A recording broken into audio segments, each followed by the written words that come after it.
ফাঁকা বাজার করতে, তা বুই আসতে আসবে। কতকাল আসবে?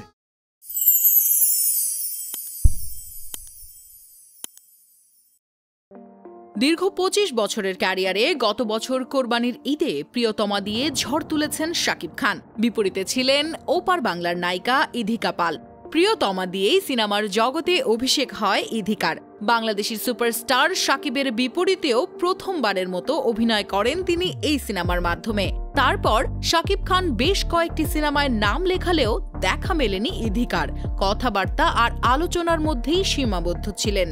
পরবর্তীতে কবি নামক একটি সিনেমাতে একসঙ্গে অভিনয় করার কথা থাকলেও শেষমেশ সিনেমাটি ছেড়ে দেন শাকিব খান। সেখানে ইধিকার বিপরীতে নেওয়া হয়েছে শরীফুল রাজকে। তবে সুখবর হলো শাকিব এবং ইধিকা আবারও জুটি হয়ে আসছে পর্দায়। সিনেমাটি নির্মাণ করতে যাচ্ছেন নাট্য পরিচালক মেহেদী হাসান হৃদয়। এর আগে অসংখ্য নাটক নির্মাণ করে হাত পাকিয়েছেন এই পরিচালক। এবার সেই পাকা হাতেই নির্মাণ করতে যাচ্ছেন সিনেমাটি। এরই মধ্যে প্রস্তুতি নেওয়া শেষ হয়ে গিয়েছে, চুক্তিও হয়ে গিয়েছে বলে জানা গেছে। আগামী মাসের শুরুতেই ভারতের রামুজিতে শুরু হতে যাচ্ছে শুটিং। একটানা শুটিং শেষ হবে বলে জানিয়েছে নির্ভরযোগ্য সূত্র।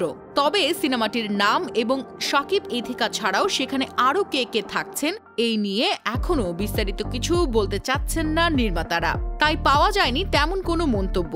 তবে জানা গেছে এই বছরই সিনেমাটি মুক্তির পরিকল্পনা করে রেখেছেন পরিচালক। তাই শাকিব ইধিকা জুটির রসায়ন ফের আরও একবার পর্দায় দেখার জন্য মুখিয়ে রয়েছে দর্শকরা।